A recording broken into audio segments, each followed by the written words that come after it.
इस वीडियो में हम बात करेंगे एक बहुत ही इम्पोर्टेंट, एक बहुत ही ऐसे टॉपिक के ऊपर जो हमारी लाइफ का बेस है, जो हमारी लाइफ का आधार है। हम जिस बेसिस पे फैसले लेते हैं कि क्या कुछ सही है या फिर गलत है, हमें लाइफ अपनी कैसे जीनी चाहिए, हम कैसे तय करें कि ये सही काम है या गलत काम है, कैसे तय करें कि ये इंसान हमारे लिए सही है या ये इंसान हमारे लिए गलत है। हमारी समझ का आधार क्या होता है, हमारी भावनाओं का आधार क्या होता है। तो ये टॉपिक बहुत ही ज़्यादा जो है इम्पोर्टेंट है। और जो टॉपिक है ये है कि हमारी लाइफ का गोल क्या है, हमारी लाइफ का पर्पस क्या है। What is the purpose of life, why should I have to live my life. हमें ज़िंदगी किस लिए जीनी चाहिए, कैसी जीनी चाहिए। आप देखोगे कि बहुत सारे लोगों का ये जो क्वेश्चन रहता है, खास करके मैंने नोटिस किया है कि जिनका स्पिरिचुअलिटी में इंटरेस्ट होता है, फिलॉसफी में जो जिनका रुझान रहता है, जो समझना चाहते हैं ह्यूमन बिहेवियर को, समाज को समझना चाहते हैं, उनके अंदर ज़्यादातर ये क्वेश्चन मैंने देखे हैं कि उठते हैं। ये मेरे अंदर भी उठते थे। मैं भी सोचता था कि कैसे तय करूँ कि क्या सही है, क्या गलत है? कैसे तय करूँ कि मुझे कैसे जीना है? कैसे फ़ैसला लूँ कि मेरा जो डिसीज़न है वो ठीक है या गलत है? कैसे तय करूँ जो सामने वाला मेरे लिए कर रहा है वो ठीक है या गलत है? एक सामाजिक, एक सोशल पॉइंट ऑफ व्यू से कैसे सोचूँ कि जो हो रहा है वो ठीक है या नहीं है? ऐसे बहुत सारे डाउट्स मेरे अंदर भी पैदा होते थे। मैं भी ऐसा सोचता था, मैंने भी बहुत सारी बुक्स पढ़ी हैं, लोगों को सुना है, लोगों को जानने की ट्राई करी है। और एंड में सबको सुनने के बाद, सबको जानने के बाद, मेरा ये एक नज़रिया बना है कि लाइफ़ को हम जो जीते हैं, हम जैसी लाइफ़ चाहते हैं, उसका आधार जो होता है वो हैप्पीनेस होता है। हमारी जो ह्यूमन्स हैं या जो भी कॉन्शियस बीइंग होते हैं, वो इसलिए कोई भी काम करते हैं, इसलिए कोई भी डिसीज़न लेते हैं क्योंकि वो हैप्पीनेस चाहते हैं, वो खुशियाँ चाहते हैं। आप अपनी डेली लिविंग में, अपनी निजी ज़िंदगी में, अपनी में, दूसरों की में देख सकते हैं बहुत ही आसानी से कि हम जो भी फ़ैसले ले रहे हैं, हम जिसको बोलते हैं ये ठीक है, जिसको बोलते हैं ये गलत है। एक सामाजिक आधार पे हम इसको देखने का ट्राई करें अगर, तो हम देख सकते हैं कि हमारा जो फ़ैसला लेने का जो समझ का आधार है, वो यही है कि हमें उस एक्टिविटी से, हमें उस काम से हैप्पीनेस मिलती है या फिर हमारी लाइफ में पेन पैदा होती है। अगर हमारी लाइफ में हैप्पीनेस पैदा होती है, तो हम बोलते हैं कि ये अच्छा काम है, ये अच्छी एक्टिविटी है।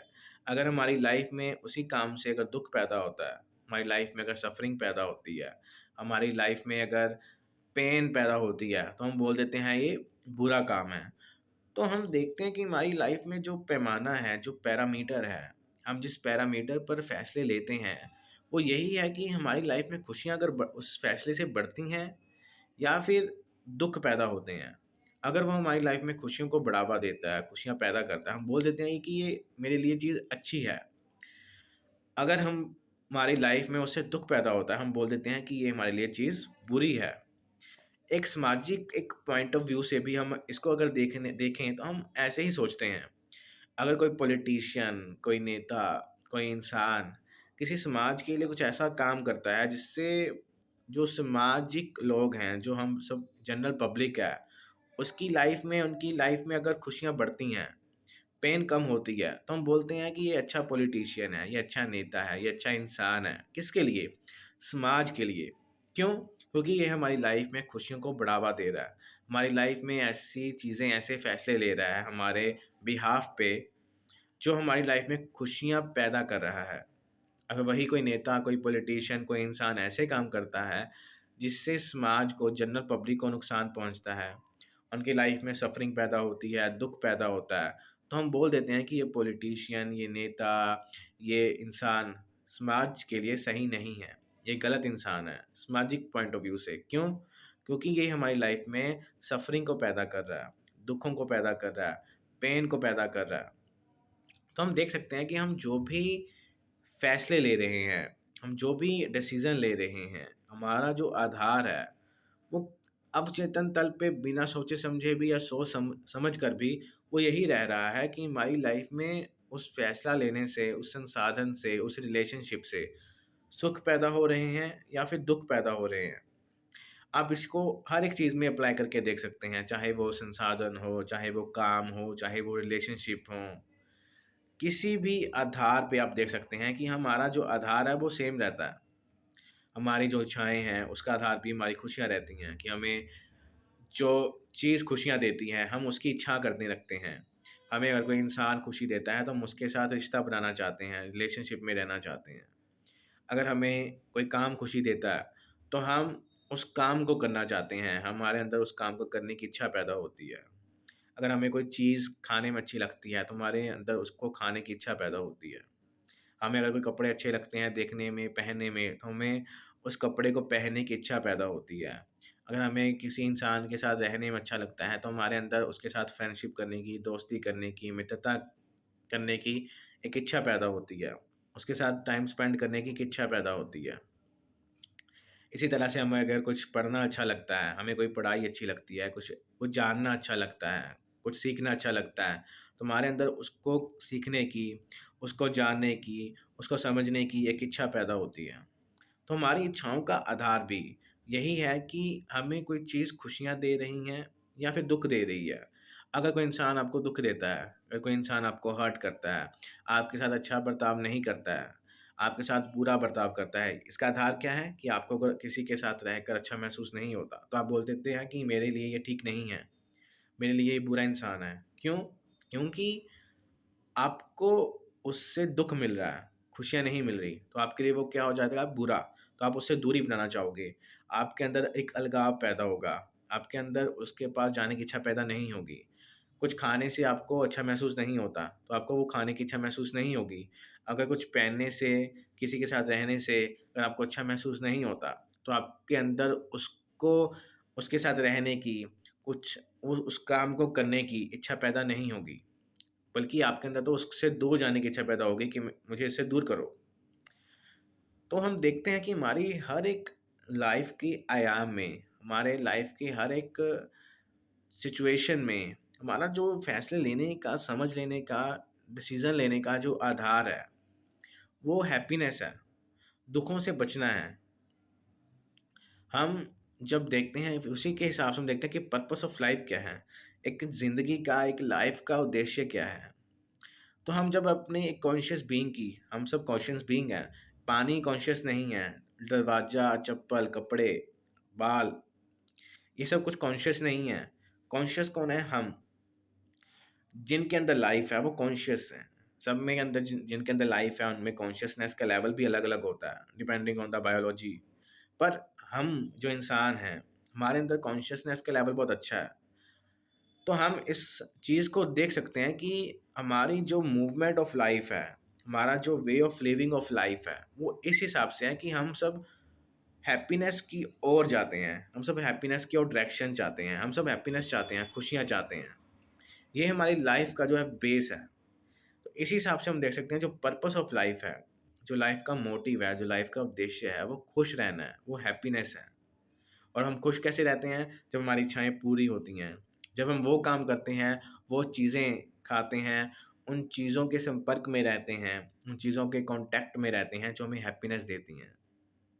कहने का मतलब क्या है? जो हम रिसोर्सेज़ हमें खुशियाँ देते हैं, वो हमारे लिए अच्छे हैं। जो रिश्ते, जो संबंध हमारे हमें खुशियाँ देते हैं, वो हमारे लिए अच्छे हैं। और उसके ऑपोज़िट, उसके विपरीत जो हमें दुःख पहुँचाते हैं, जो हमें बुरा महसूस करवाते हैं, वो हमारे लिए बुरे हैं। हमारे जो पर्पस ऑफ लाइफ़ है, उसको पूरा नहीं करते। उसमें बाधा हैं, जो हमें दुःख पहुँचाते हैं और जो हमें खुशियाँ देते हैं, हमें वो अच्छा महसूस करवाते हैं, वो हमारे पर्पस ऑफ लाइफ़ को पूरा करते हैं। एक सामाजिक पॉइंट ऑफ व्यू से भी हम देखते ही हैं कि अगर कोई इंसान अच्छे काम करता है, समाज को खुश रखता है, तो वो अच्छा इंसान है। अगर कोई इंसान समाज को दुःख पहुँचाता है, तो वो बुरा इंसान है। अगर हम इसको एक दूसरे पॉइंट ऑफ व्यू से देखें, जैसे कोई चोर है और वो किसी के घर में चोरी करता है। चोर चोरी क्यों करता है? क्योंकि चोर को संसाधन चाहिए, पैसा चाहिए, रिसोर्सेज़ चाहिए, पैसे से वो रिसोर्सेज़ ही खरीदेगा। तो चोर जो चोरी कर रहा है, वो इसलिए चोरी कर रहा है क्योंकि उसको संसाधन चाहिए। और संसाधन क्यों चाहिए? क्योंकि संसाधन से उसको खुशी मिलेगी, उसको अच्छा एहसास होगा, उसके जो संबंध में हैं, उसके परिवार वाले हैं, उनको भी अच्छा लगेगा, जिससे उसको भी अच्छा लगेगा। तो हम देखते हैं कि जो चोर चोरी करता है, चोर के लिए वो ठीक है, क्योंकि चोर तो अपने उद्देश्य को पूरा करने के लिए चोरी कर रहा है। और पर जिसके घर में चोरी हो रही है, जिसके संसाधन चुराए जा रहे हैं, उसके लिए वो बुरा है। क्यों? क्योंकि उसके जो संसाधन हैं, वो कम हो रहे हैं।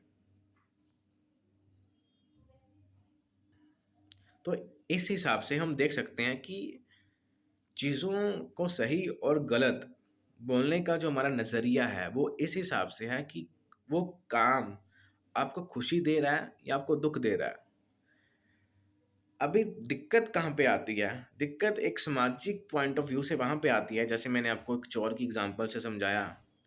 चोर की खुशियाँ तब पूरी हो रही हैं, चोर को सुख, खुशी तब मिल रही है, जब आपके सुखों में जो है एक विघन, एक डिफ़िकल्टी पैदा हो रही है।